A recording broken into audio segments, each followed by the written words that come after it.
You're listening to The Flickcast, a podcast about stuff nerds love. I am Chris Ulrich, and of course, joining me, my co-host, Joe Dilworth. Hey, Joe, what's happening, buddy? Oh, lots of trekking through the stars this week is happening. Man, lots of trekking. That's right. The finale of Season 2 of Picard, and the premiere of Star Trek Strange New Worlds, and also the finish of Moon Knight. All kinds of shit. And a new Obi-Wan trailer, which we're going to talk about later another time. A Multiverse of Madness has come out. There's just so much good stuff going on. This is pretty great. Exciting time to be a nerd and to love things. Yes, we're probably gonna talk about Picard and you know, what else? What are we gonna talk about today? Moon Knight. Yeah, so that's gonna take some time. I don't know if we'll get to Obi-Wan today. We probably won't, and we'll talk about Strange New Worlds maybe for a minute or two. But that's like a whole separate thing. But I will say, we got a little bit of catch up to do because we haven't talked about the last couple episodes of Picard or Moon Knight. So that's true. I will say this about Strange New Worlds: I do envy Anson Mount's hair, like I said before. But anyway, I would buy that hair if I could for me because it's pretty cool. Yeah, I don't remember Pike having that hair, but I do like the fact that, well, we shouldn't talk about it, but there's a lot of cool things they throw in this episode that sort of call back to Pike in the cage and some other shit. So it's pretty cool. But before that, if we even get to that today, which we'll, because it's going to go on for 10 episodes, I'm sure we'll circle back to Strange New Worlds at some point. And we like to talk, so I don't think anyone wants a four-hour episode of Flickcast. I would like it. This episode's already too long. We've already we're already over schedule at this point. Sorry, exactly. Sorry, we're already behind. We've only been filming for a day. We're 2 days behind already. So. Yes, awesome. Exactly, and over budget. So don't pay attention to that script thing. Speaking of that, let's go. Let's talk about Moon Knight, maybe, or yes. Picard. I was going to Moon Knight. All right, Moon Knight. I feel like this show was, in some ways, really cool, but it kind of, in some ways, all over the place a little bit. I do like the fact that they stayed kind of away from mentioning the MCU in general, which was nice, because it could exist on its own in some ways. I mean, obviously there are some threads through it. There are a couple of I was going to say Khan because I got Star Trek in my brain. There are a couple of Kang Easter eggs here and there, which is kind of cool. And I did like the way it finished up. I kind of felt the finale was a little rushed. It was like all of a sudden, now we got to wrap everything up. But I do like, especially. Oh, by the way, this is spoilers for Moon Knight. If you yes. Which I think should go without saying whenever we say anything. But I just thought I'd mention anyway. And I do like the way the show ended. I do like the post credit sequence. That was kind of cool. But it did feel kind of rushed, and it did feel, I don't know, in some ways. What's the word? Disjointed, kind of. I don't know. It just, I guess the whole thing, the pacing was off for me, and like, oh, now we got to try to finalize all these threads that we've started.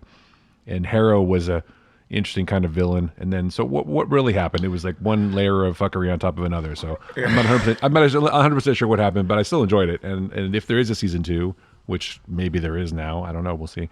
Then I will watch it. But what did you think? I liked it a lot. Here's the thing about Moon Knight, and in my opinion, all of the Marvel shows so far. I don't think that any of the series, maybe Hawkeye more than any of the others, but I think most of the shows are meant to be it doesn't feel to me like they make them episodic where, here's what happens this week and stuff like that. It feels like it's one long story, like a three or 3 to 6 hour story, and we're just going to tell it, and there's chapters and there's beats as we go. But I think maybe that is why, because everybody has been like, oh, all the Marvel shows, the pacing's wrong, and it's weird that this happened in this episode this way, and they just kind of stopped and blah, blah, blah. And that's been kind of the critique of all of the shows. And I think watching them as a whole, like all the way through, binge watching them basically, I think is probably the best way to do it, because you get the whole story, and going between episodes, you don't think, oh, you don't have a week to go, well, that's a weird place to stop for this week and stuff like that. So I think that's how they're designed, and I'm kind of surprised they don't just release them all at once, because I have gone back and watched WandaVision and the other Marvel shows because I really like them, and watching them straight through, it's like, oh, well, it feels better. The narrative flows better. The story flows better. So that's just kind of my 2 cents. Having said that, though, I really, really liked Moon Knight. We've talked before about how much I enjoyed the character in the comics, and it was really cool for me to see them kind of pull from various eras of Moon Knight and kind of put them all together here. I just really liked it, and I thought the ending was great. But I agree with you that they certainly have kind of left themselves certainly open for season 2. And now it's kind of funny because was it Oscar Isaac and even I think the producers early on were like, oh, this is just meant to be 6 episodes, a mini series, don't get used to it. And now they're like, well, we have ideas. We don't know if there's going to be a season 2 or where he's going to appear again and stuff. So I think as they went and more people watch it, they're like, yeah, maybe we should do a season 2. So, well, I mean, that's the thing about the post-credit sequence. That could be, just that could be just enough of here's the other person you were thinking of, and here's the third personality or whatever, and maybe that's enough closure. Maybe you don't need anything else, but I feel like they could go back and not retell the whole season, but go through a large chunk of what already happened from Jake's perspective, because Jake shows up, I think, more often than people realize, especially in the parts where, Steven or Mark black out and they wake up and there's a bunch of dead dudes. So Jake is obviously the much more dangerous one, the much more sociopathic one or whatever, which is interesting because that's Khonshu, like he says, is like, this is my number one avatar or whatever. So did he recruit Jake in the desert, or did he recruit Mark? Or I mean, I don't know. Maybe Khonshu has been manipulating. Maybe Khonshu's been with Mark the entire time. Maybe Mark isn't even really the real person. Maybe Jake is the real person. Exactly. Jake from State Farm is a sociopath. Yes. Who knew? He'll give you insurance and kill you. No, so who knows? Yeah, there was a lot of cool things. I mean, I really like the fact, like I was saying, I like the fact that it was divorced in a lot of ways from the larger MCU. Yes. And I didn't really expect, Captain America to show up or, whatever. But I disagree in some ways with you, because I feel like with WandaVision in particular, I didn't get the feeling of these things don't connect. I do understand, and I do agree that it was a serialized kind of story broken into different episodes. But the beats of those episodes felt like more typical television, and maybe that was intentional because it was sort of parodying in a way, old school television. So it made sense to maybe hit those beats more in that series. But this one, it could, I mean, maybe the whole idea is that it's supposed to be, and you're probably right, it's supposed to be one long story just broken up into pieces. It's just, I don't know. I still feel like this was kind of the threads of this final episode were kind of rushed, and I feel like they kind of resolve things quickly. Oh, let's get heroin on the table and do this and this. Oh, now here's what we're going to do. And then all of a sudden they can figure it out. So, I don't know. I still enjoyed it, and I still love Oscar Isaac. I thought he was great, and I liked Ethan Hawke a lot, and the whole thing. And I was happy to see, I forget her superhero name now, Scarab, Silver Scarab, Gold Scarab. Oh, boy, Silver Scarab. Yeah, something like that. Yeah, something like that. Whatever it's called. I was glad to see her, and I kind of like the sort of. I don't know if it was intentional. Kind of the maybe Scarlet Scarab. Scarlet Scarab. Sorry. Yeah. I'm going to say the intentional fuck you to Wonder Woman 1984. Yeah. It's like, this is what an Egyptian superhero is supposed to look like, and you guys kind of fucked up that part. So I don't know if that was really there or not, but no, I don't think so. But it was kind of nice. Are you Egyptian superhero? And I don't know. I kind of think it was, even with the gold wings, man. I mean, come on. Yeah. Making fun of Wonder Woman's golden wing armor and whatever. So I kind of feel like it was a little bit of a jab at Wonder Woman 1984, but I'm okay with that. It's like, you know what? It's good-natured bickering between the franchises. Why not, right? So like the days of old. Just like the days of old. Yeah, exactly. But overall, I would definitely watch another season of this, and I think a lot of that hinges on the fact that I enjoy Oscar Isaac so much. I think he was excellent. And it makes so much more sense as you go along. It's like, why is his accent so weak, and all that. There's so many nuances in what he's doing, and he's given a lot to work with, which I think is great, but it's also on the other side of it, it's a showier kind of role too. It's like, I get to be a multi-personality, that's kind of a good challenge for an actor, which is probably one of the reasons he wanted to do it. But he's the kind of person who can rise to the occasion, I think, and make maybe in some cases not the greatest material, make it into something special, which I think he did. And Ethan Hawke too. I think everyone did. I would say almost everybody did a great job on this thing. So I would definitely watch more. I'll throw this out there too for I see, how do I say this? I appreciated the different way they told this story. So think about the character. So the character is disjointed. The character is not sure what's real, and there's gaps in time for that character because of what happens to him in the story. So if I feel like they kind of intentionally paced the story that way and did things. I mean, we don't even get to see Harrow doesn't even get the other than the end credit sequence, but in when he's fighting him, Harrow doesn't even really get the hero's monologuing death or anything. It's like he blacks out and then suddenly it's all over. I was like, that's kind of cool. And for those that are saying, and I know you and I will say, oh, well, that cut money on it, but they had to stage everything afterwards with chaos and destruction, so that cost a bit of money. So it was kind of like, it did. Wow, we didn't even get a final climactic, battle between the good guy and the bad guy. It's just he blacked out and he was dead. It's like, whoa, that's interesting. I guess not dead because he. Well, no, he's dead later. But yeah, or if he's dead later, but we don't know. Yeah, you're right. And I feel like that was probably intentional. And I sort of was thinking that might have been the case, but at the end of the day, you're getting a story from an unreliable narrator, right? It's like, can you even trust anything that Mark says, or trust anything that Jake says? I mean, who's really now I want to go back and watch it again and go, okay, there's where Jake is, because as you pointed out in the asylum scenes in his head or whatever, he has that Lockley accent that comes out of nowhere, and it's like, wait, is that Mark? Or is that's so? And Jake definitely comes out, and I think that room that he and Harrow were in, that's the thing that they constructed in their minds. And then when they could see the blood on the ground when he's walking, that kind of breaks that, and that's why Jake or whoever it is at that point is like, no, we're not staying here. Fuck you.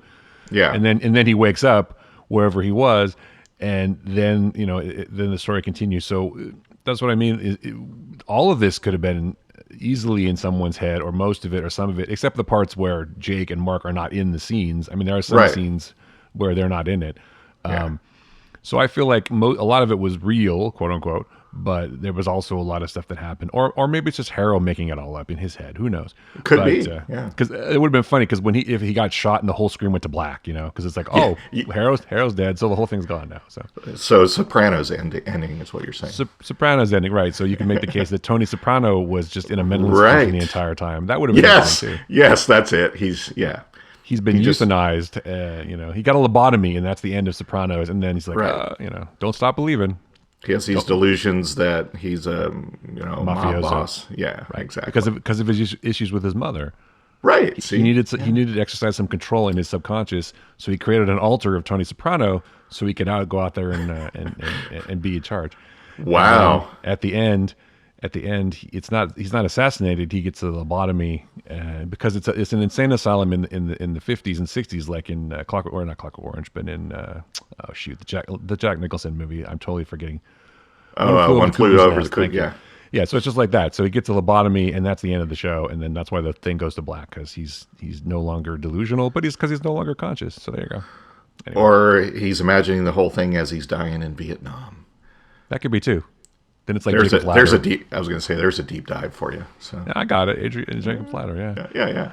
That is a creepy movie too, but it is. But I love the fact that it was just. I mean, if it was, who knows? It's kind of like in some ways it's like Moon Knight, because that was all in his mind, in that character's mind, or was it? I mean, was it? Yeah. Yep. So we don't know. And that's one cool thing about this show, is that you don't really know. Everything's not tied up neatly, completely, and you do get some ambiguity, which I appreciate, because a lot of things in the Marvel universe, is, in movies, are like you have to finish up all the threads.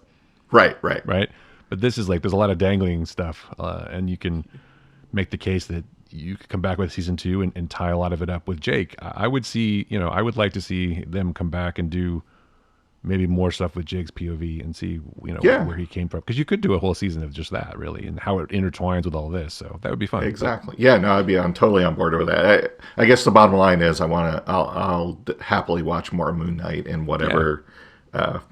Whether it's a movie or another season or something like that. So we haven't seen the Jake Lockley Moon Knight suit yet either. You're right. Or did we in the end credits? I don't know. Maybe. Yeah. Because there's like one flash of a different kind of suit.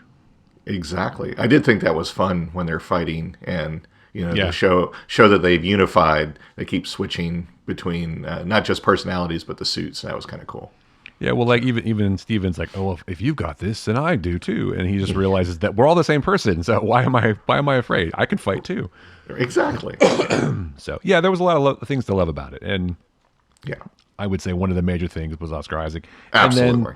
And then the I can't remember the character's name, the hippopotamus character though, with her little ears, adorable. Oh yeah, she's got to be in the show. I had a question, and then we can move on. But my question was, did the people of Egypt, of Cairo, see the kaiju fight or no? Because I don't know if they can react to it. The kaiju fight. That's kind of what it well was. Put. Really. Yeah, well put. Well, that was kind of giant alligator. I mean, I'm saying it's a giant alligator versus Khonshu. It's like a kaiju fight. Right?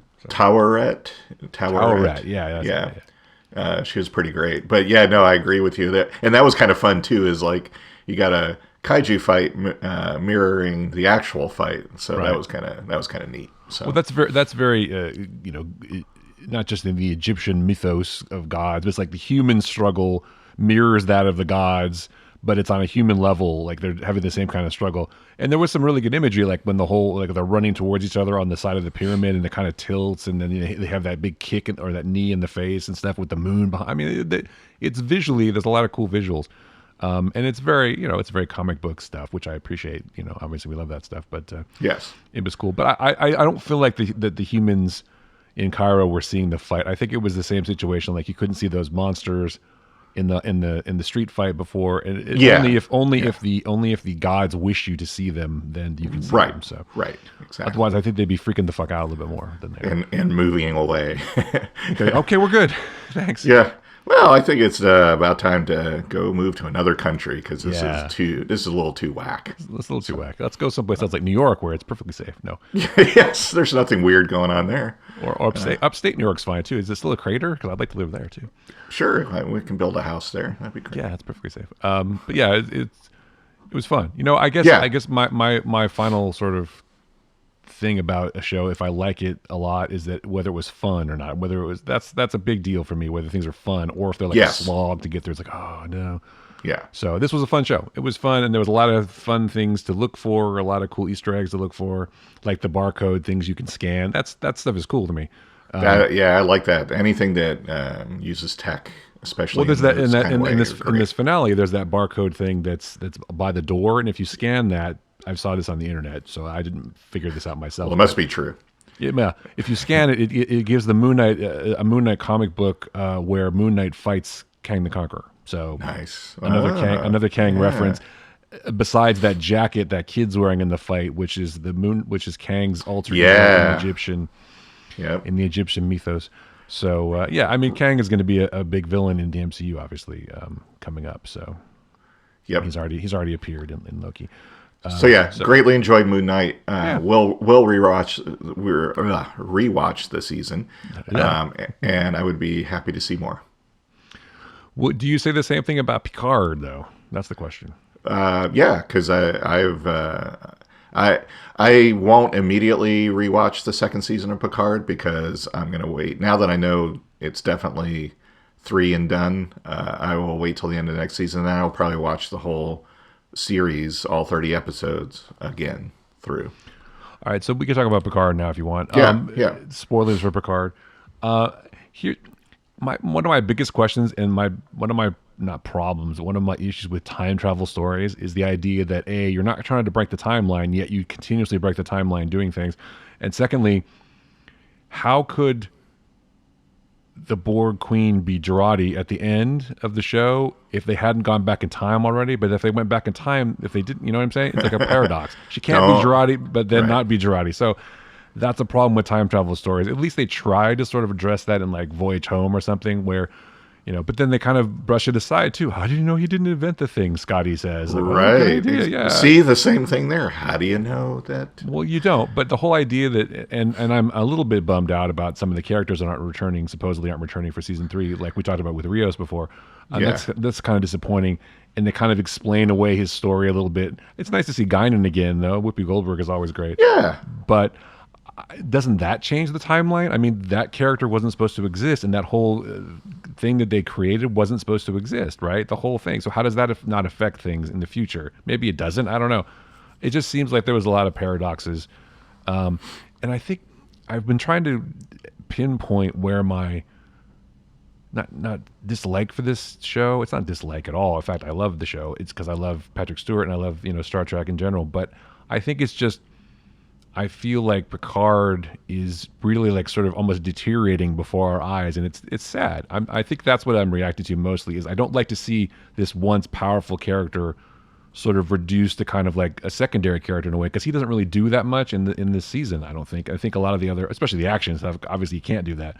But then I think about it, if they were really shooting like 14 months in a row to finish season 2 and 3 together, then I imagine someone like Patrick Stewart is probably pretty fucking tired. So that could explain why he's struggling more in these episodes. I don't know. It's like I had the same problem watching like as the original cast Star Trek movies kept going on. It's like, wow, these guys are getting old. Even especially Leonard Nimoy. I'm like, Nimoy's looking fucking torn up, man.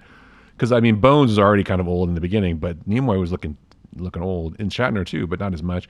So I don't know. Maybe that's part of the thing I'm reacting to. And then, and now I'm like, well, why did they sort of develop these characters, and then now they're getting rid of half of them for the 3rd season to bring back the fan service of the OG cast for the show? So that's kind of disappointing a little bit too. But because they've announced that even was it Evan Igor is not coming back? Yeah, no, and I'm like, Briones is not coming back, and Girardi's not. Alison Pill's not coming back, which is a bummer. Yeah. So it's like Seven and Raffi are the only two that are basically coming back, and Seven is a legacy character from Voyager, so obviously she's super popular. So they weren't going to get rid of her.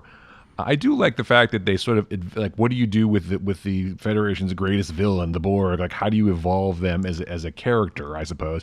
And the idea that they're more, open to exploring their humanity with Girardi being in charge is a cool way to do it, and that could have cool implications for season 3.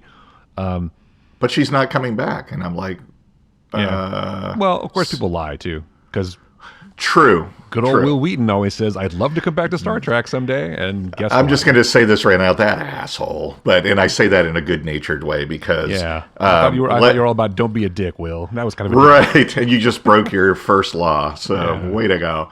Let's go ahead and talk about that because I'm not going to lie. I got pretty teary with that scene. And there was some great parts of this episode of the finale, especially of Farewell. There was some great John Delancey, by the way, fucking genius level acting class going on with him. Well, there's the other thing is they basically took 2 villains, if you want, and main villains of the Next Generation, and changed that. I mean, how much more Star Trek can you get than turning the Borg into a force of good and having that whole resolution between Q and Picard? I mean, that's total Star Trek right there. But it was just really satisfying. If you look back on the whole of Next Generation, Q is not evil. True. That's true. Just doing these things, as he even says, because he loves Picard. You're one of my favorite people in the entire universe. I care about you. I've been doing this all along to try to help you realize your humanity, because you've been, you've had a lot of problems, obviously, because of your childhood and everything, and you can release that trauma and forgive yourself and have a fucking life. Right. And that's the gift I'm going to give you while I'm dying. And partially it could be because Q finally realized that he's not immortal forever, right? It's like, oh. Yeah. Maybe he finds more of his humanity at that point. But man, that scene with him and Patrick Stewart in the solarium thing, brilliant acting. Oh, yeah. And also the end too, where he's like, saying goodbye to everybody and one more surprise kind of thing. I mean, you knew that was Eleanor, and of course, from the beginning of the show, I knew that was Girardi in the, yes, absolutely, almost from the beginning. It wasn't really hard to figure out. Yeah. But yeah, I mean, and there were so many great sort of things that happened in this episode, but it was kind of like, oh, they sort of wrapped up the season in like the first 20 minutes, and then there's like 3 or 4 more codas, and then they finally finish the entire thing in like 2 seconds at the end. Like, Right. oh, we got to make the shield wall and and then Yes. now we're, so I don't know. It was still cool, and I still like the show, and obviously I'm a huge fan of Patrick Stewart and everybody. But yeah, it's a little disappointing that they're cutting people. But what are you going to do? They got to afford all the other cast members now. I guess.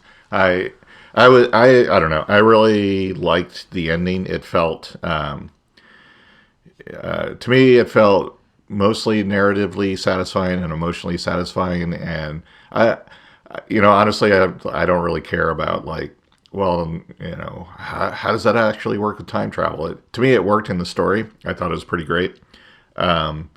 Because spoiler, it's not real, but I really liked it, and I got to say the bringing Wesley Crusher back the way they did, and at the same time explaining the Travelers as being who's behind the supervisors, including Gary Seven, was absolutely awesome, and it was really cool seeing a much more happier Will Wheaton come back as a much more happier Wesley Crusher.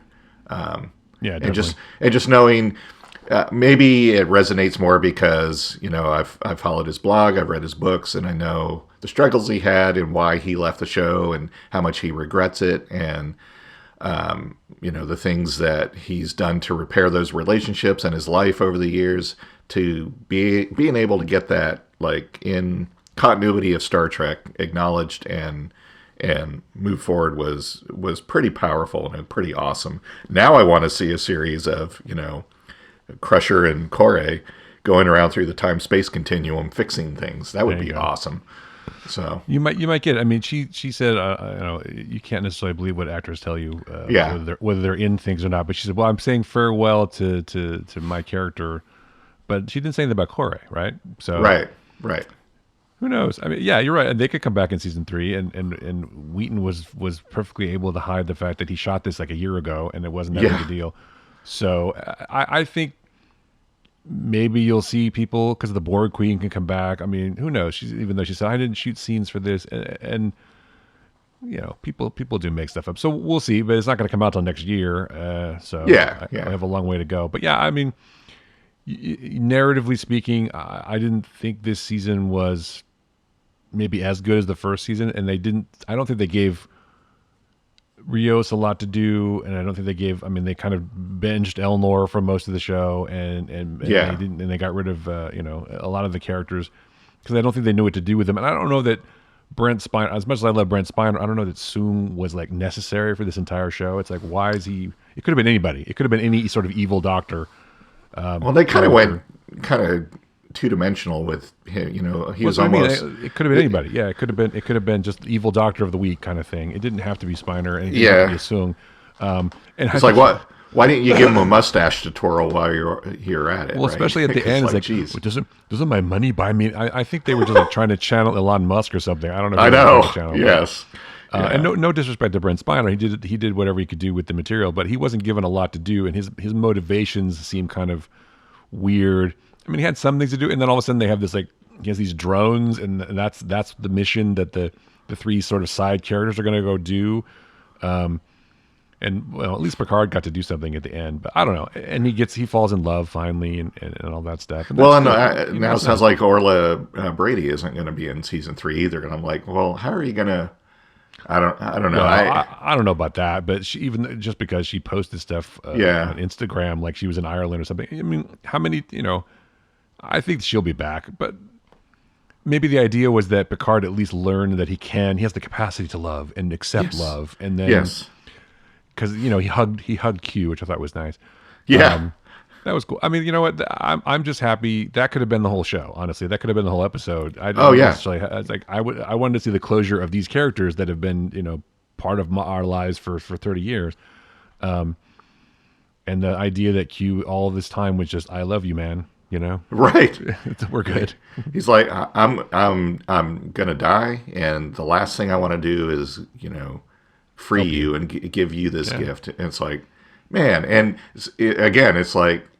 Not only for that, but because of Picard's realization. It's like I was starting to think back about other Q episodes, and you're right. It was all, even if it was with a twinkle in his eye, he was doing stuff really at the end of the episode. It's like, oh, this was really horrible, but here's what we learned, and here's how I've gone forward. And he was constantly there pushing, and right. Now a lot of Picard's behavior and the way he was through all of Next Generation in the movies makes a lot more sense. I know they didn't have it in mind that, oh, he's going to have this trauma that he never deals with, but it kind of makes sense and actually, plays into the character for the last 30 years. It's like, wow, that was interesting. So what I would say one of the questions I had was, why didn't Q do this earlier? But I think the idea is that he may have had these feelings for Picard or whatever, and it was his favorite, but he didn't really understand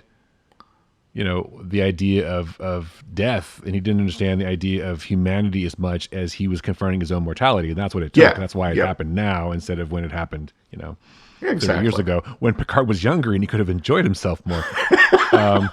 He could have got out there and got some girls or whatever. Right. But now he's like 100 years old. It's like, I love you. And it's like, well, how much time do you have? I guess it doesn't really matter, because you can still be happy for one day and finally be free, and that's still better than not being free ever. So yeah, I that part of it was awesome. I feel like they did a disservice to some of the side characters, or the supporting characters.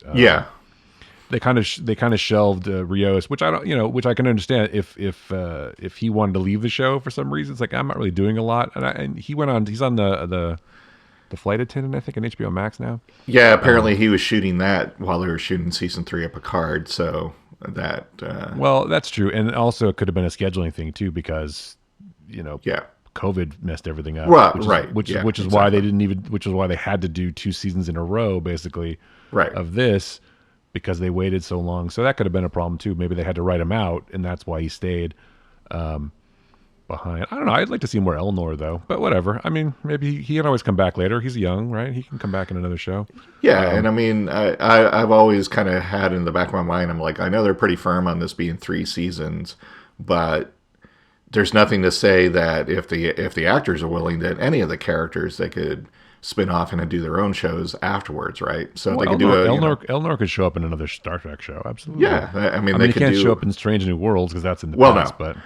And they could do, Raffi and Sevens. Maybe Seven, he gave her a field promotion to captain, which is, that was finally foreshadowed. And so maybe she stays as a captain and Raffi's her first officer, and we have a show with them. Who knows? I mean, the possibilities are endless. So I don't. And in their off time, they talk about implants and whatnot. No. Right. Yeah, I mean, that was nice that they finally got together and they seemed to be happy. It made Raffi happy. Yeah. But they kind of, I think that they developed her as a much more conflicted and interesting character, and they kind of dropped that, like the alcoholism and stuff. It's like only referenced like one time in the entire season. But it wasn't about that. It was really about Picard. Right. It's a character study on Picard. That's what learning this whole to love show's again. About. Which which is why I'm sure some people, quote unquote, are criticizing the show for it being a vanity project of Patrick Stewart. It's like, Patrick Stewart doesn't need the fucking money, people. I don't know what you're talking about. He had to be convinced to do this, so he wasn't like, I want to do more Picard. That was a terrible Patrick Stewart imitation. They should have had Picard and Laris flying off in a ship at the end, and then played the Love Boat theme. That would have been great. Sure, yeah, or Fantasy Island. So, I don't know. I guess with Q, anything's possible. And I also thought that John Delancey appears in season 3, which is what I was. That's what I had thought too, but I don't know. Maybe we'll see. Yeah. I guess we'll find out, right? I guess we'll find out in 2023. So I would say, from a fan perspective, I don't know why people are upset, because as a true fan of Star Trek from the beginning, literally the beginning, true fan, TM. I would say that that this felt very satisfactory, especially in regards to Picard's arc as a person, as a character, and Q's arc as a character. And getting Wesley Crusher back in there, it's like, I was Wesley Crusher, now I'm that was great. And I know that a lot of it had to do with the fact, like what you said, that Will Wheaton has his regrets obviously about leaving the show, but he was going through some personal shit, and you can't really blame him, and I'm sure nobody blames him at all. No, not at all. And to the fact that he gets to come back, and they, and like you said, you can tell that this is a much happier Wesley and a much more well-adjusted, mature, grown up. Yeah, he doesn't seem. Because if you go back and watch those earlier episodes of Next Generation, Wesley kind of seems like really bummed out all the time, and maybe that's just uncomfortable. And he was, Well, and Will Wheaton was. He's even mentioned it. And he's like, I look at that now, and I'm like, I can see in the eyes of the person that what was going on. So the fact that he gets to come back and do this and have that closure, I think, is awesome. And people say, oh well, he was in the movie, whichever. Nemesis. Well, that's fine. He could have been in Nemesis and then became a traveler. Well, he became a traveler in the show before that, and that's what people are like, well, why was he? Oh, that's right. He was attending a wedding. He can appear however he wants, obviously. So, but even in the episode of Next Generation where he becomes the traveler and takes off as a guest star, I think it was late. It might have been the last season where they, or sixth season where they tie off his storyline. Finally, he comes back as a guest star, and he finally, ascends or whatever to become a traveler. Even in that episode, he still seemed kind of like uncomfortable and uncertain. So I don't know. It's just kind of nice to go, hey, look, he's okay, and he's doing well. This is great. Wesley's going to be okay. Yeah. I mean, like you said, he could have come back in the wedding. I mean, maybe he just didn't tell anybody he was a traveler, or I don't know. Maybe he can come back in any form. They just don't address it. They don't address it in the movie, and he's basically a guest at the wedding. I don't think he has even any lines in the movie. He does in a deleted scene. Oh, right. Yeah. So people are like, well, what about that deleted scene? I'm like, it's a deleted scene. There's also a deleted scene from Nemesis where Picard picks his first officer. So, is that canon? I don't know. Who cares? It's like people being upset that Robert April's a black guy now. So because he was a white dude in that one animated episode of Star Trek, 1975 or whatever. An animated show where they frequently miscolored lots of things. So not just that, but they altered canon sometimes too. It's like, but who cares? Who cares if Robert April? Well, I guess if you want to say that, should we get into Strange New Worlds now? Just for a second, maybe. Okay. But that technically makes Robert April the first African-American captain of a starship, doesn't it? It does. He built the Enterprise and was the first captain of the Enterprise. So that's what I'm saying. So it's more significant that he's a person of color now. Yes. I think, because then that would make him the first. I don't know if that makes him the first person of color as a captain, but because they were always talking about how Sisko was like the first black captain in Star Trek, but he wasn't really a captain. He was a commander on Deep Space Nine, but then he became a captain. Do you remember in the show when they started switching and started calling him captain? Well, it's like I think it was the season Worf joined, because they also had the ship there, and he was captain of that ship, but then also now suddenly captain of this. It was like, okay. I always thought they were calling him commander because that was his rank in Starfleet. Right. Yeah. So that makes sense. He's a commander in Starfleet.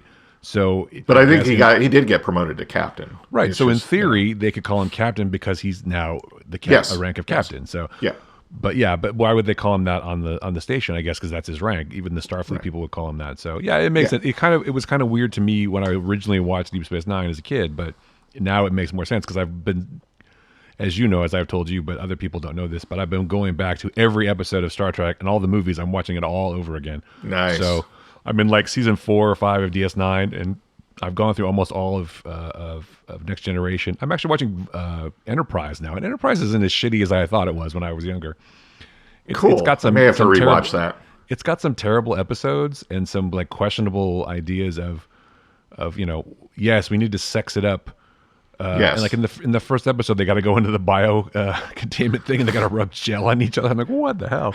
It's like, wait, what? But, for no reason, but okay. Well, for no reason, so they wanted to get Jolene Blaylock half naked, which is fine with me. But also, Trip is no slouch either. He must work out. Yes.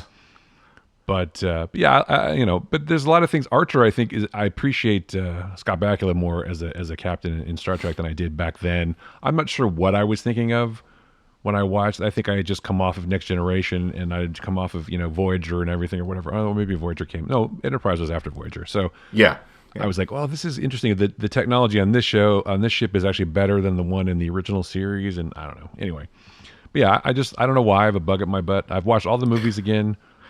And like I said, I'm like halfway through DS9, which is a really great show, by the way. If you've never watched DS9, folks, it's worth watching. I'm talking about Well, Deep Space Nine, so. if you're watching the older shows, I applaud you for getting to watch the Trek that has no politics whatsoever in it. Yeah, there's no politics in Deep Space Nine, especially because yes, Cisco never goes anywhere and talks about civil rights or anything. That never happens. No. In fact, I would say that show was probably the most political Star Trek show.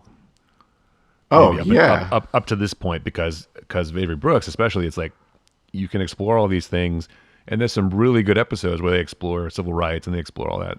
And they get deep into war eventually when the war storyline continues in the last couple of years. So, yeah. I appreciate it. It's funny, the characters that I really liked when I first watched it, like with Enterprise, the characters I really liked, I've shifted kind of my like, I like Archer now. Or like, I never really cared for Kira on Deep Space Nine, but now I kind of like her more because I can understand her more now. It was also pretty radical having a terrorist be a main character. Right, and a leader. Yeah, she's like second in command of this station. And she's like, let's kill them all, because that's what she used to do. But it's like, but no, you're going to be our second in command. And it's like, wow, that's interesting. Yeah, it was an interesting character choice. Sympathetic terrorist was because you can kind of understand, and that's one of the things I think, which I guess if you think about it makes sense because Ronald D. Moore had something to do with Deep Space Nine, and then with Battlestar Galactica reimagined, it's like, who are the terrorists really? Who are the bad guys? And there's a whole storyline in BSG where with Baltar, Splinter Group's like, are the humans the good guys, or is it the Cylons or the good? I mean, it's hard to know. I mean, sure, the Cylons did surprise attack and kill everybody, but. Hey, they had their reasons. They had their reasons, sure. Anyway, as I said at the beginning, I envy Anson Mount's hair. I want to have his hair. Yes. And as we talked about before we started recording the episode, Anson Mount is, I think, I don't want to say he's my favorite captain, but man, he might be almost, because he is so good in this show. And so he's got that kind of bravado thing, but he's like open to communication from the crew, and I like the fact that they've changed his quarters where it's like, I'm going to cook dinner for people and do all this other stuff. He's got like a roaring fire in there. And I liked all the characters. I mean, Ethan Peck is great as Spock. I think he's doing a really great job. He's sort of not mimicking Leonard Nimoy, but kind of evoking him a little bit, but also brings new stuff to the table. He's terrific. I think they all are great. Actually, I don't think there's anybody like that stood out as bad. Even like some of the supplemental characters, even the transporter chief was good. Yeah, no, I really like the fact too that they, they're not just like isolating this. They actually address stuff from Discovery. Spock, I miss my sister, and they're not just I like that they're making part of Pike's character the fact that I know exactly when I'm going to die, and I saw that, and I felt it even more so. And it's like, how does that affect a person? So they don't just go, oh, I got this thing, but I'm cool now. They went through the whole thing and discussed it, and it's still something that seems like is going to kind of inform his character and, be something that might make him second guess at certain times. It might, or even Spock points that out. He's like, or it's going to be your greatest strength, right? Right. Because but he doesn't die though. In the original series. Well, he will, but yeah. Well, yeah, eventually, yeah. We all will eventually. Yeah, but, that's true. He actually doesn't, because even when he's in the chair, then he ends up going to Talos 4, where he's like kind of restored to normal in his mind. So. Yeah, I was thinking about that. There's a lot of cool callbacks to like the Cage or to Menagerie, where he rides horses like Pike does, and there's a lot of stuff in this show that I like, and I was curious how I'd react to Dr. Mbanga and how I'd react to Dr. Chapel, because I thought that was an interesting choice to make her a doctor. But I think they were all, I mean, she's awesome, by the way. Whoever that, she's pretty great. Yes. It's like, it's like, oh, hey, you drive a starship, it's like a rocket ship or whatever. It's like, yeah, she's like very confident. And that whole scene where the guy escapes from sickbay and they're running around and he's her in the turbo lift. And she's like, so I don't know if you're aware of this, but your planet is, and she like totally calms him down. Because then, as soon as he comes out of the elevator, she zaps him with the thing. It's like, that was so good. And, you think, oh, they're bringing all these legacy characters in, and it's going to be cheesy, or they're going to try to whatever. But they just sort of acknowledge her and move on. Right. And they acknowledge, and I like the fact that Pike and Spock had this conversation about Michael in the elevator. Yes. Where no one else can hear them. They're not going to just not talk about it, but they're going to talk about it amongst themselves because they experienced it. And obviously they'll probably have another conversation with number one at some point. And that was a great scene too. He's like, number one. They're both like, yes. Yeah. Yes. Exactly. Like, no, the original. The original. Yes. Yeah. There you go. Exactly. So good. I thought there was a lot of Star Trek in this. I thought it was a fun story. One of the criticisms I saw online was like, we don't even know what they were fighting about, and we didn't seek to understand that and stuff. And I'm like, they're like, that was a very poor political episode. I'm like, that's not what the episode was about. That was just part of it. It was about the crew coming together, dealing with what they had to do, and moving forward.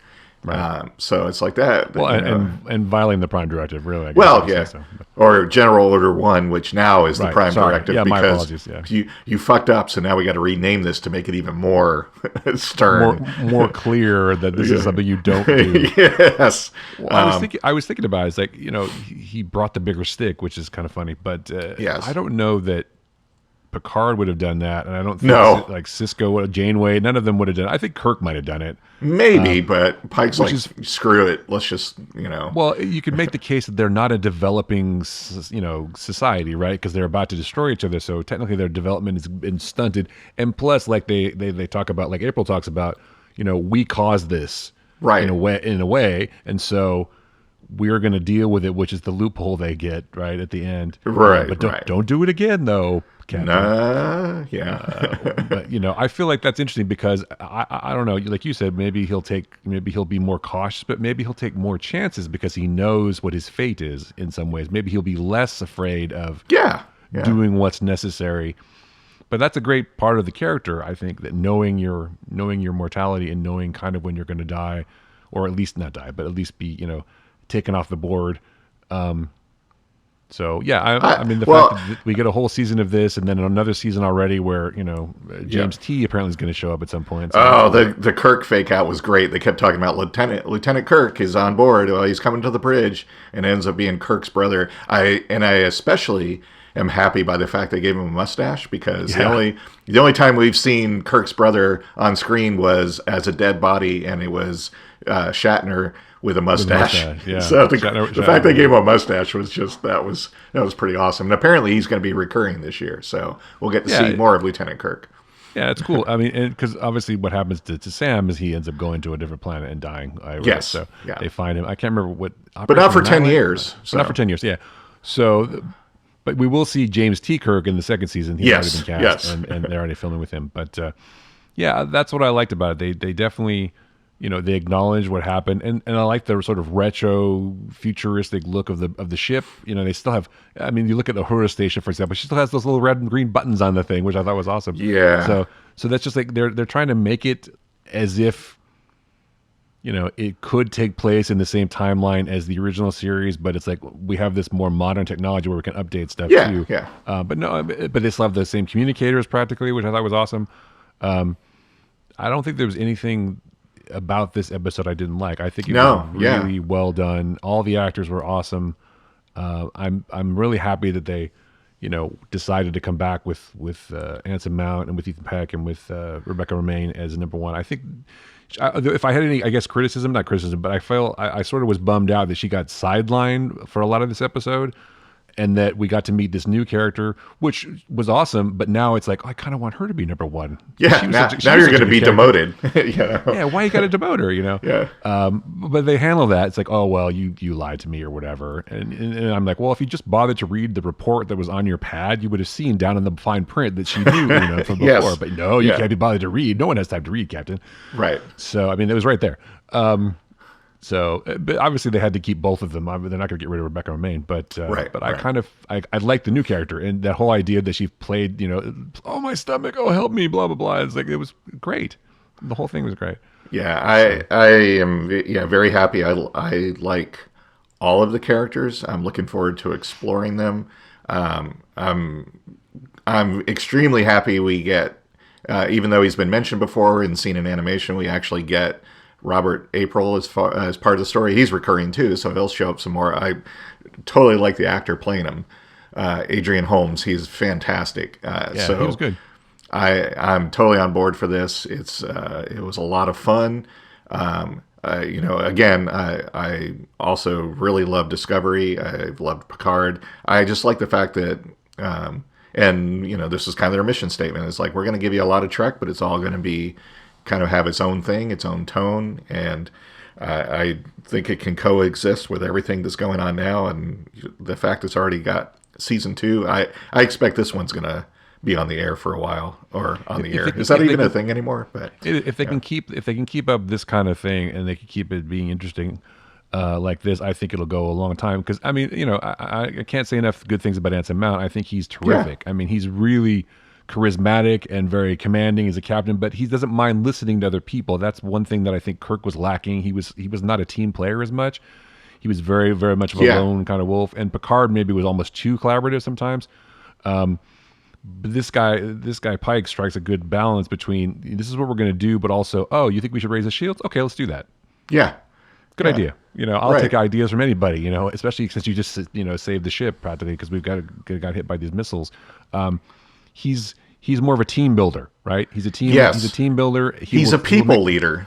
He is. Yes. He will make the hard choices if necessary, but he also will lead by getting people together to work together. Like he even says, we do better when we work together. So I think it's great. Yeah, it's super cool. So it's a great show. Looking forward. I'm even happy to get to explore some of the legacy characters. Even Uhura and Mbenga. He appeared on a handful of the original series episodes, and I was always like, I want to know more about that guy. What's his deal? And we'll get to know that. That's great. So and Chapel and everybody. It's cool, and I think it's a good sort of update to the characters that we really didn't know much about. Uhura was on the bridge. We didn't really know much about her backstory. Right. We didn't really know much about Chapel. We didn't know much about anybody except maybe Kirk and Spock and McCoy. Maybe just mostly Spock and Kirk, because McCoy didn't have that much of a backstory. So he had like an ex-girlfriend a couple of times who was a psycho or whatever. Right. The whole Enterprise crew always had terrible luck with women, obviously, except Kirk, who should have married Carol Marcus, but he didn't. Anyway. Jerk. Yeah. What an asshole. Yeah. And I think this will, if the show, like they're talking about their 5-year mission, he says 5-year mission. Yeah. So if this show goes 5 years, they should just roll right into Star Trek with Spock and Kirk and everybody, and just roll right into the new one. I would say do it.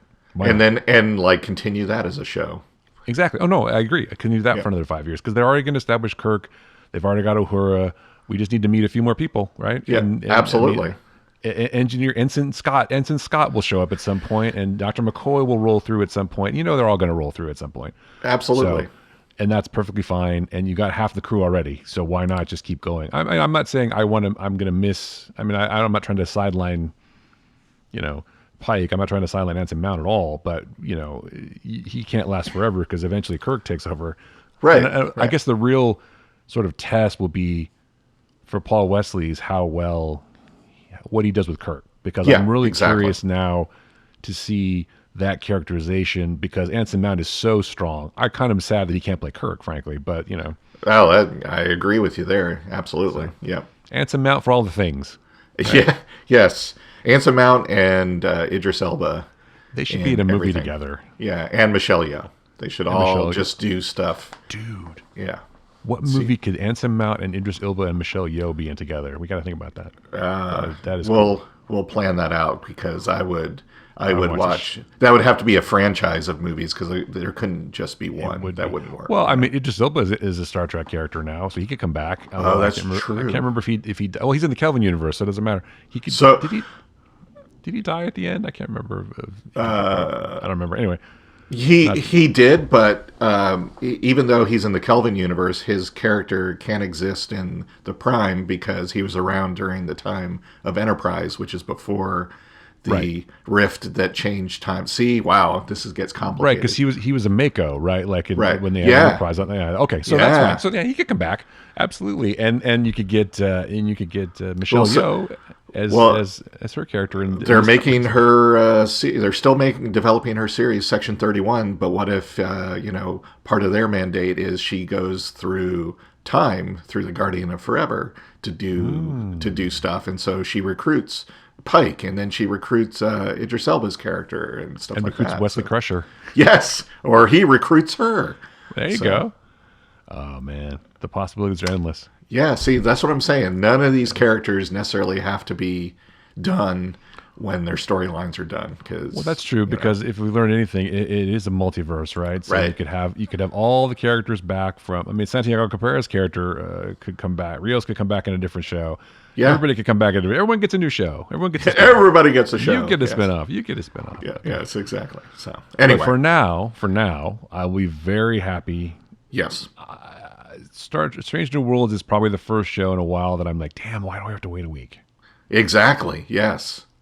Like, I want to see it all now. I do, and I'm jealous of some of my friends and some friends of the show who've already seen more. I suppose I could have gotten a copy of it, but I don't know. I didn't try. I guess Press got half the season. They got 5 episodes. So our friend Rick Marshall was talking about it a little bit. He's also seen Doctor Strange too, the bastard. Wow. Well, anyway, I mean, it's out now. Yeah. So all right. I'm sure we'll talk about that when we finally see it, but. We're not rushing to the movies, and if we don't get screeners and stuff, I don't really rush to the movies to see things still. No. Although I will definitely see Doctor Strange. I've heard good things and also bad things, so who knows? Yeah. Yes. But true fans of the Marvel Universe will appreciate it, I'm sure. So, do you have a pick this week, sir? I do. Is it Star Trek: Strange New Worlds? No. Oh, that's mine. So, I win. Well, all right. Spoilers. Anyway, my pick actually, via one of the actors, does have a link to Star Trek. But I am going to pick the new TV series, The Man Who Fell to Earth. It is based on the novel of the same name, but it is also a continuation of the famous movie from the 70s that David Bowie starred in. It's no secret that character does appear in the show, but is not the central character. This time played by Bill Nighy, he's another one actually for that movie we're talking about. He needs to be in it because he's just amazing in everything he does. Yeah, I like him a lot. But the central main character, second alien that comes to Earth, is played by Chiwetel Ejiofor, who is also amazing, and he does a phenomenal job playing someone that's like, I don't even know what's going on with Earth, but avoiding like the usual wah wah wah jokes. Naomi Harris stars in it as the female lead. What I find interesting is Ejiofor and Harris are both British, but they're playing Americans, and they both have just perfect American accents. They just are amazing. Clark Peters is the cast in this is amazing. Clark Peters, who's always great. Jimmy Simpson, and the Star Trek tie is Kate Mulgrew is in this, and it's I don't want to say a lot about it. It is definitely a quirky and weird show, much like the movie was, but in its own way, and it's not trying to mimic or recapture or send up anything from the movie. It is actually a continuation, and it's like, well, what would happen 30 or 40 years later if that planet was like, hey, we're not hearing back from this guy who went to save us, we should send somebody else, and they do, right? And it's just really, really good. Like I said, it's very quirky, weird. There's been kind of a bounty of quirky and weird series lately, and I've been very happy about that. The Man Who Fell to Earth is in with that. Outer Range, I don't know if people have seen that. Severance has been great. So I know Severance is awesome. I love that show. So maybe I have multiple picks this year. Quirky TV series that I love that are airing right now. So anyway. Yeah, I haven't picked Severance, although I should have, but I haven't watched Out of Range. No, it's Out of Range. I haven't watched that yet. I was waiting for all the episodes to drop before I watched that one. But they're out now, so you should. And it's really interesting show. It's like, and it really is like, if Yellowstone met Supernatural with a sci-fi element to it. It's really good. Yeah, I like Josh Brolin too. So that was something that was interesting. But I want to watch that. But Severance, if you haven't seen Severance, I mean that's not my pick today, but it should have been. It's so good. Such a great show. Yeah, it's so interesting. Oh, but by the way, there's another connection from Man of Fell to Earth to Star Trek. It's created by Alex Kurtzman and Jenny yes. LeMay. So, exactly. That's the bigger one. So or I guess it's technically, I say LeMay, but it's Lumet because I think she's actually related to the director, Sidney Lumet. Yes. Anyway, it doesn't matter. It's created by the people who create Star Trek. So Right. There you go. So you could definitely get all those people together. But yeah, I love Ejiofor. He's terrific. So yeah.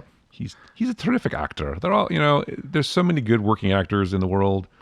It's a shame that there's not enough roles for everybody because there's so many actors that are really good, and he's one of them. He doesn't work enough, in my opinion. I think he's terrific. My pick this week, as I said, is Strange New Worlds because I think for me, it touches all the parts of me that missed the original Star Trek because that's my Star Trek that I learned on. Oh yeah, sure. Yep. And so, as much as I loved Next Generation, as much as I loved all the more recent Star Trek shows, there will never be another OG Star Trek feeling for me until now. Yeah. I mean, again, it's not exactly the same, obviously, but it's enough for me that it kind of is hearkening back to those days. And it's a sort of more optimistic explorer version of Star Trek. And it's more like Monster of the Week, Planet of the Week stories, which I love so much. And with some serialized elements, but I feel like they're going to do more of that kind of television. And I really enjoyed it. I like I like having some of the original crew, and I like the way they're updating things. And it was just an amazing, as we talked about already, but it's just I think it's a really terrific show. And it really is great for someone like me, especially who was like, I miss the original crew. I miss Shatner, and I miss, Kirk and Spock and McCoy, that kind of group. And I always, the idea that Jeffrey Hunter was Pike, and I thought it was interesting that he didn't want to come back, and so they had to get Shatner, which is fine because it worked out. But he couldn't come back because of scheduling or whatever. He was doing something else. So what would it have been if Jeffrey Hunter had come back as Pike? It would have been a different show completely. Because I always felt like Pike was a little bit more like introspective, Exactly. I was just about to say that. Yeah. He thinks a little bit more, which I'm sure is why, in some ways, Roddenberry went with a more intellectual captain in Next Generation. And like, we can't have the captain of the ship going down to the fucking away missions and getting killed. But B, we can have like the best parts of this sort of intelligence, intellectual captain who tries diplomacy. It's a new captain for a new sort of era. But we can have Riker who goes out down and fucks shit up and also gets all the girls. Right. So best of both worlds. Best of both worlds. Exactly. So that's exactly right. Yeah. So anyway, if you're not watching, if you're a fan at all of Star Trek, if you're not watching Strange New Worlds, you're definitely missing out. It really is a treat, and I hope it continues to be this good. I feel like it will be. Yes. But I hope it does. But that doesn't mean you should sleep on Severance, which is also a fantastic show. So maybe I'll have two picks this week. I don't know, but Severance is terrific too. And I really like the fact that I couldn't figure it out. No, I know. And I'm like, what is happening? I don't care. Just give me more. And then, the ending of the first season is terrific. And then, it's like, what's going to happen? I can't wait. Well, so I'll say this one thing, and I'm never this guy. And in this case, I was this guy. And I'm not saying this in any kind of negative way to the show. There were two reveals that, especially getting close to the end, I was like, oh, so she's going to be this and she's going to be this. But it wasn't me going, oh, I figured it out, so it's really bad writing. It was me like, if this doesn't happen, I'm going to really hate the show. And it did. I'm like, yes. So yeah, I know what you're talking about. You're talking about yeah. So Hella, right? You're talking about that. Yes. And I was like, that was just completely satisfying. I usually don't figure things out, but everything else involved with the show, I had no idea what was going to happen between from episode to episode. And it was just it was one of those that I waited until all the episodes aired and binge watched it, and I'm glad I did, because it would have been a really excruciating wait between each week for the next episode. So season 2 is going to be painful in that regard. But I can't wait for season 2, especially the way the season ended. It's like, if that show had been canceled, I'd have been very unhappy. Yeah, I said Hella, but I meant Helly. Sorry, Helly. Yes, yeah. Yes. I love that reveal, and the other one too, which is also a great twist. I didn't necessarily see that coming. I thought the Helly one was more not telegraphed, but more like the groundwork was laid more for that maybe. Yes. But the other one was definitely. Like, I understand why they had this character and they kind of like danced around it a tiny bit, and there was those couple of moments of maybe recognition. I don't know if recognition is the right word, but like in the hallway when they got to like pass each other, yes, close together. But yeah, that was a really good reveal. I thought a really good twist. Yeah. So if you haven't watched Severance, you should definitely watch it. And but yeah, you're right, Joe. It's going to be hard to watch episodically. Yes, week every time. Exactly. And good job to Ben Stiller, man, for coming up with this crazy stuff. That's what's so cool. It's like this is kind of the brainchild of Ben Stiller, who directs and never appears in it, and it's like that's kind of cool to see that he's kind of transitioning into that and being a good storyteller. Adam Scott too, by the way. Yeah, who has been this sort of, from Parks and Rec, has been like this sort of clever, funny guy for a long time. It's like he pulls off the dramatic stuff really well. I mean, he's obviously, he's got more range. But I got to tell you though, and we should stop talking about Severance, but I got to say I think favorite character is Turturro. Yes. So good, good. Him and Walken. And Walken, yeah. I mean, come on. Their scenes together, Irving's and Burt is like, come on. See, Walken is another one that everyone pegs as just this wacky, crazy character, and he doesn't or actor and person, and he's very subdued in this one, but does the scenes that they have are just amazing. He is a bit quirky though in this. He is, but just he's such a good actor. Turturro, man, killing it every time. Just like. Even like the stuff he's not doing, and you have to sort of understand how acting works in some ways, but the shit he's doing with his eyes, the shit he's doing with his body and his hands, and it's like every little nuance he's fucking killing it, man. He's so good. Yeah. Everyone else is really good too, but he's I would say my favorite character in the show, because you feel everything that he's feeling. Yes, he's just so good. Anyway, sorry, I don't mean to get off track, but Severance is terrific. Yeah. Anyway, so find the Flickcast at Spotify, at Apple Podcasts, at iHeartRadio, and Google Podcasts, and everywhere else you find podcasts, as I say, podcasts, many times. Podcast. Find Joe and I on the socials. Joe's at What Joe Writes. I am at Chris Yu, and also Ulrich Picks on Instagram. And of course, the Flickcast is at TheFlickcast on all the social areas. And you can go to our Discord collaboration with Whiskey and Waffles, and you can go to Patreon at patreon.com/TheFlickcast if you want to support the show in that way. Anything else, Joe? I don't think so. I think that's plenty for this week. I feel like that was a lot of episode. I'm going to cut some stuff out. Mostly, I'm just going to cut you out completely. I think that. Oh, well, that would save a lot of time right there. It would save a lot of time. Actually, I'm the one who tends to ramble more, I think. So. Like I'm doing now. All right, so for Joe Dilworth, I'm Chris Ulrich. That was the Flickcast. Thanks so much for listening.